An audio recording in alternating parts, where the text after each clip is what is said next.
ఆలూతో మీరెప్పుడైనా మీ కిచెన్‌లో ఇటువంటి రెసిపీని ట్రై చేశారా? ట్రై చేయకపోతే ఈ రెసిపీ చూసి ట్రై చేయండి. ఒకటే కర్రీ కానీ 3 రెసిపీస్‌లోకి పర్ఫెక్ట్‌గా సెట్ అయిపోతుంది. దీని ప్రాసెస్ చూసే కన్నా ముందు అందరికీ హాయ్, నా పేరు ఆయిషా. మన ఛానల్‌లోకి మీ అందరికీ స్వాగతం, సుస్వాగతం. ముందుగా ఆలూని ఇలా తురిమేసుకోవాలి. తొక్కతో అయినా, తొక్క లేకుండా అయినా అది మీ ఇష్టము. ఇక తురుముకున్న ఆలూని ఇలా ఉప్పు నీళ్ళలో వేసేసుకోవాలనమాట. ఆలు అనేది ఉబ్బుతది. ఈ ప్రాసెస్ అయిపోయిన తర్వాత స్టవ్ ఆన్ చేసుకొని బాండిల్ పెట్టుకొని కొంచెం ఆయిల్ వేసేసుకోవాలి. తక్కువే పడుతుంది ఈ కర్రీకి ఆయిల్ అనేది. ఇప్పుడు ఎంత వీలైతే అంత సన్నగా ఆనియన్స్ని కట్ చేసేసుకోవాలి. మంచి ఫ్లేవర్ కోసం ఒక దాల్చిన చెక్క, అలాగే బిర్యానీ ఆకు ఒకటి వేసేసుకొని కరివేపాకు, పచ్చిమిర్చి కూడా వేసేసుకోవాలి. ఆనియన్స్ని ఫ్రై చేసుకోవాలి. ఇప్పుడు ఒక చిన్న మిక్సీ జార్ని తీసేసుకొని దీంట్లోకి చిన్నులపై అల్లం, ఎండు కొబ్బరి వేసేసుకొని మిక్సీ పట్టేసుకోవాలి.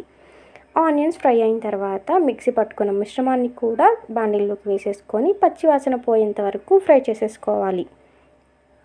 ఇది ఫ్రై అయిన తర్వాత టమాటాలు కూడా ఎంత వీలైతే అంత సన్నగా కట్ చేసుకొని నానబెట్టుకున్న ఆలు తురుముని కూడా వేసేసుకోవాలి. ఇప్పుడు దీంట్లోకి మన స్పైసెస్కి నచ్చినట్టుగా అన్ని స్పైసెస్ని యాడ్ చేసేసుకోవాలి. నేను ఇక్కడైతే నా స్పైసెస్కి తగినట్టుగా నా ఫ్లేవర్స్ అన్ని నేను యాడ్ చేసుకుంటున్నాను. పెరుగు, గరం మసాలా, దాల్చిన చెక్క, అలాగే ధనియా పౌడర్, గరం మసాలా, కొంచెం ఫ్లేవర్ కోసం పలావు, అలాగే ఉప్పు, కారాలు నా స్పైసెస్కి తగినట్టుగా నేను యాడ్ చేసేసుకుంటున్నాను. ఇక యాడ్ చేసుకున్న తర్వాత సిమ్లోనే ఇది మంచిగా కుక్ అవ్వాలి. మొత్తాన్ని ఓసారి కలిపేసుకొని సిమ్లో బాగా ఉడకపెట్టుకోవాలి. ఇప్పుడు గ్లాస్లోకి కర్రీ ఎంత క్వాంటిటీ అయితే చేస్తున్నామో దానికి తగినట్టుగా శనగపిండి బబుల్స్ లేకుండా మిక్స్ చేసేసుకోవాలి.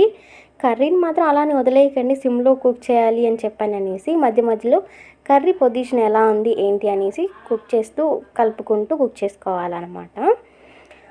ఇప్పుడు ఇలా చూసుకుంటూ కుక్ చేసిన తర్వాత ఒక 5 to 10 మినిట్స్ తర్వాత మనం ఏదైతే వాటర్ కలిపి పెట్టుకున్నామో దాన్ని కూడా వేసేసుకొని ఉప్పు, కారాలు అన్నీ సరిపోయా లేదు చూసేసుకొని వాటర్ పడితే వేసేసుకోవాలి.